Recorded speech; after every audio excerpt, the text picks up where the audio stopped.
Hi అండి అందరికీ welcome back to our channel. నేనైతే యూట్యూబ్లో వీడియోస్ చేస్తున్న విషయం మీ అందరికీ తెలిసిందే కదా. సో చాలామంది అడుగుతున్నారు ఇన్స్టాగ్రామ్లో కానీ పర్సనల్గా మెసేజ్ చేసి కానీ యూట్యూబ్లో కూడా చాలామంది అడిగిండన్నమాట. మీరు ఎక్కడుంటారు, మీరు ఏం వర్క్ చేస్తారు, అసలు మీ ప్రాపర్ ఎక్కడ, ఒకసారి మంచిర్యాల అంటారు, ఒకసారి ముత్తంపేట అంటారు, ఒకసారి మహారాష్ట్ర అంటారు. మీరు ప్రాపర్ ఎక్కడో మీ డీటెయిల్స్ని వీడియోస్ రూపంలో చెప్పండి అని చాలామంది అడిగిండ్రు. సో ఇక చెప్దామని నేను కూడా అవాయిడ్ చేసుకుంటూ వస్తున్నా. చెప్పాలంటే ఎంత టైం లేదన్నమాట. సో కొంచెం చేద్దాంలే టైం దొరికినప్పుడు అనేసి అయితే నేను అనుకుంటూ వస్తున్నా. సో ఇన్స్టాగ్రామ్లో నిన్న ఒక అమ్మాయి అయితే డైరెక్ట్గా నాకు మెసేజ్ చేసింది. ఏంటక్క నీ లైఫ్ జర్నీ షేర్ చేయమంటే చేస్తలేవు, నీకు చాలా పొగరు, చూడ్డానికి నువ్వు అంత సాఫ్ట్గా కనిపిస్తావు కానీ నువ్వు కనిపించినంత సాఫ్ట్ కాదు, ఇంకా నేను నిన్ను అన్ఫాలో చేసి నీ వీడియోస్ని అసలు చూడను, లైకే చేయను అనేసి అయితే తను మెసేజ్ చేసిందనమాట. ఇప్పటికీ ఆమె నన్ను చాలాసార్లు అడిగింది, అక్క మీ లైఫ్ జర్నీ షేర్ చేయండి అని. సరే చేద్దాం అనేసి అయితే అనుకున్నా, బట్ చేయడం కుదరలేదు. ఆ అమ్మాయికి కోపం వచ్చింది. సో పర్టికులర్గా నేను తన కోసమే ఇప్పుడు వీడియో చేస్తున్నా, అంటే కామెంట్స్ పెట్టిన మీకోసం కూడా చేస్తున్నా. థ్యాంక్ యూ సో మచ్ నా గురించి తెలుసుకోవాలని నన్ను సపోర్ట్ చేస్తున్నందుకు. సో తక్కువ టైంలోనే నాకు సబ్స్క్రైబర్స్ ఎక్కువగా ఎవరు లేరనమాట, చాలా తక్కువనే ఉన్నారు. 500 ఏవో అట్లా సబ్స్క్రైబర్స్ ఉన్నారు అంతే. బట్ చాలామంది ఇన్స్టాగ్రామ్లో తెలిసిన వాళ్ళు కానీ ఫ్రెండ్స్ కానీ చాలామంది మెసేజ్ చేస్తున్నారు, నువ్వు మంచిగా రీచ్ అవుతావు, ఇట్లనే చెయ్యి, నీకు మంచి సక్సెస్ ఉంటుంది అనేసి అయితే వాళ్ళు చాలా చెప్తున్నారు. థ్యాంక్ యూ సో మచ్ అందరికీ. సో నా లైఫ్ జర్నీ అయితే షేర్ చేయాలనుకుంటున్నాను. నేను long video and short videos రెండు పోస్ట్ చేస్తాను. షార్ట్ వీడియోస్ వచ్చేసి పార్ట్స్ లాగా షేర్ చేస్తాను అనమాట. ఎందుకంటే ఇన్స్టాగ్రామ్లో ఉన్న వాళ్ళు యూట్యూబ్లో ఉన్న లాంగ్ వీడియోస్ చూడడానికి ఎక్కువగా ఇష్టపడరు కదా. సో ఇన్స్టాగ్రామ్ ఎక్కువ అడిక్ట్ అయిన వాళ్ళు షార్ట్స్గానే చూస్తూ ఉంటారు. సో కాబట్టి వాళ్ళ కోసం అయితే షార్ట్స్ లాగా అయితే నేను పోస్ట్ చేయాలనుకుంటున్నా. అండ్ ఆల్సో యూట్యూబ్లో లాంగ్ వీడియో లాగా కూడా పోస్ట్ చేయాలని అయితే అనుకుంటున్నా. వీడియో నచ్చితే లైక్ చేసి మన ఛానల్ని ఫస్ట్ టైం చూస్తున్న వారైతే సబ్స్క్రైబ్ చేసుకోండి. సో పక్కనే ఏమన్నా కొంచెం నాయిస్ ఉంటే దాన్ని అవాయిడ్ చేయండి, ఎందుకంటే నేను ఆల్రెడీ డోర్ క్లోజ్ చేసే వీడియో చేస్తున్నా, బట్ కొంచెం సౌండ్స్ వస్తూనే ఉంటాయి కదా. సో అదంతా పట్టించుకోకుండా నేను మాట్లాడే దానిపైన ఫోకస్ పెట్టండి. అయితే కొంచెం లైవ్లో మాట్లాడుతున్నా కదా, కొంచెం తడబడుతుంది. వాయిస్ డబ్బింగ్ ఇచ్చేటప్పుడు అంటే ఏమన్నా మిస్టేక్ ఉన్నా మనము కరెక్ట్ చేసుకొని అప్లోడ్ చేస్తాం కాబట్టి ప్రాబ్లం ఏమి ఉండదు. ఇది డైరెక్ట్గా మాట్లాడుతున్నా కాబట్టి నాకు కూడా కొంచెం భయం అవుతుంది. ఏమైనా తప్పులు ఉంటే కొంచెం క్షమించి అర్థం చేసుకుంటారని అయితే అనుకుంటున్నాను అనమాట. సో నా పేరు వచ్చేసి సాయి రాణి. సో మేమైతే ప్రజెంట్ మంచిర్యాలలో ఉంటున్నాము. అంటే ఆఫ్టర్ మ్యారేజ్ మేము మంచిర్యాలకు వచ్చినాం అనమాట. సో అప్పటి నుండి ఇప్పటి వరకు మినిమం 8 years అవుతుంది మేము ఇక్కడికి వచ్చి, 8-9 years అవుతుంది. సో మా పెద్ద పాప పుట్టిన తర్వాత అయితే మేము ఇక్కడికి వచ్చినాం అన్నమాట. సో అప్పటి నుండి ఇక్కడే ఉంటున్నాము. ఎందుకు వచ్చినాము ఏంది అనేది అది పెద్ద స్టోరీనే. సో మీకు ఇంట్రెస్ట్ ఉంటే తప్పకుండా చూడండి ఈ వీడియోని స్కిప్ చేయకుండా. సో నా మ్యారేజ్ అయితే 2016లో అయిందన్నమాట. అండ్ నా జాబ్ గురించి కూడా చాలామంది అడుగుతున్నారు. అంటే నేను చేసేదంత పెద్ద జాబ్ కాదు, బట్ ఏంటంటే నా ఫ్యామిలీకి, నా పిల్లలకు, నా హస్బెండ్కి నేను కొంచెం హెల్ప్ఫుల్గా ఉంటున్నా కదా. సో నాకైతే అది చాలా హ్యాపీగా ఉంది. నేను నా జాబ్ డీటెయిల్స్ కానీ నా డీటెయిల్స్ కానీ నేను ఎక్కడ ఉంటున్నా ఏంటి అనేది అన్నీ అయితే షేర్ చేస్తానన్నమాట. కొంచెం ఓపిక బట్టి అయితే వీడియోని స్కిప్ చేయకుండా చూడండి. సో చెప్పిన కదా నా పేరు సాయి రాణి.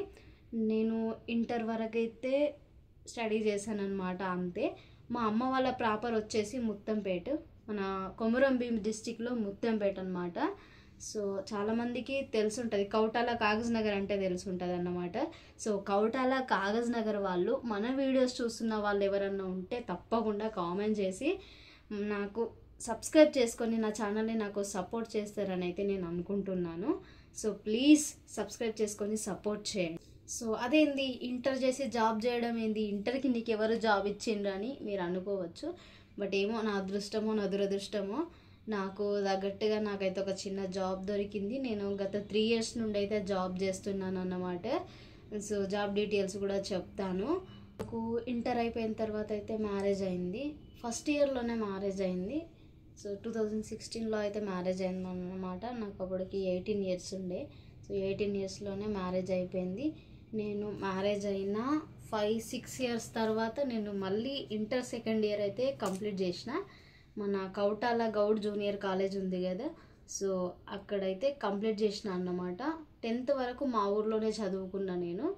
మా ముత్యంపేటలో, కౌటాల మండల్ ముత్యంపేట ఉంటుంది కదా, సో చాలామందికి తెలిసే ఉంటుంది, అక్కడే చదువుకున్నా నేను.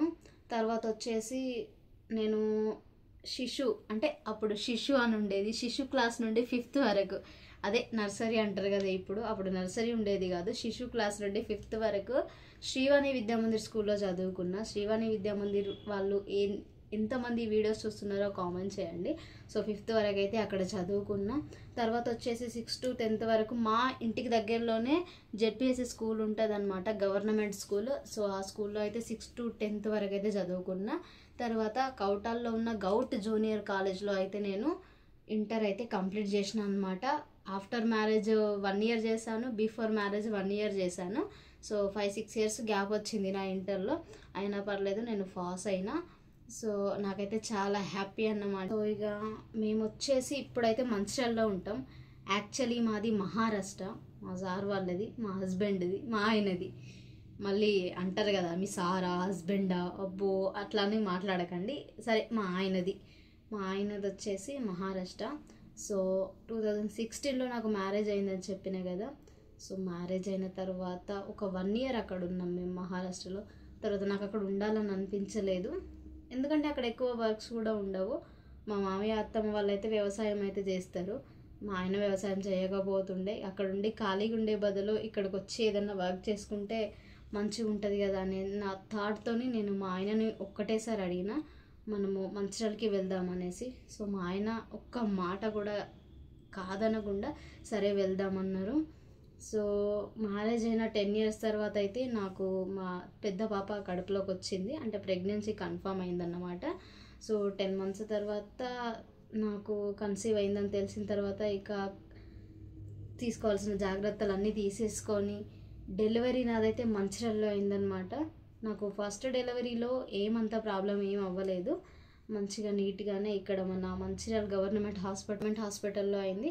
సో ఇక్కడ మా పెద్దనాన్న వాళ్ళు ఉంటారు, మా పెద్దనాన్న వాళ్ళు అయితే వాళ్ళ దగ్గరకు వచ్చి నేను 1 month ముందే ఇక్కడ ఉన్నాను డెలివరీ కోసం. మళ్ళీ ఏమైనా ప్రాబ్లం అయితే మా ముత్యంపేట నుండి ఇక్కడికి రావడానికి కష్టం అవుతుంది అనేసి ఇక్కడే వచ్చున్న మా పెద్దనాన్న చూసుకున్నారు అన్నమాట అంతా. తర్వాత నేను డెలివరీ అయిన తర్వాత 3 months వెళ్ళి మహారాష్ట్రలో ఉన్నాను. మా పాప 21st అయిన తర్వాత 3 months నేను మహారాష్ట్రలో ఉన్నా. 3 months తర్వాత మా పాపకి 4th month ఎంటర్ అయింది. సో మేమైతే ఇక్కడికి వచ్చేసినాం అనమాట. సో మేము ఇక్కడికి రావడం అనేది నేను అసలు ఎక్స్పెక్ట్ చేయలేదు, వస్తానో రానో, అసలు వస్తాను నేను ఇక్కడ మంచిర్యాలలో ఉంటా అని కూడా నేను అనుకోలేదు. బట్ ఎక్కడ రాసి పెట్టుంటే అక్కడ ఉంటాం కదా, సో ఇక్కడైతే వచ్చున్నాం అన్నమాట.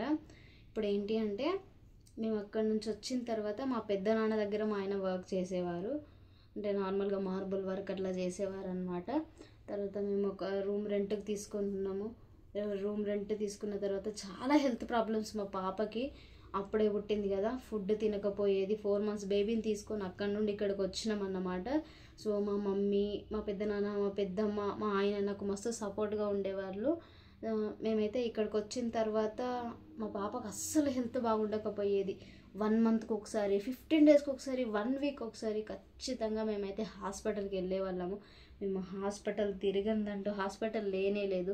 హైదరాబాద్ అని, కరీంనగర్ అని, వరంగల్ అని, చంద్రపూర్ అని, మహారాష్ట్ర కూడా మొత్తం విజిట్ చేసి వచ్చినాము హాస్పిటల్లో.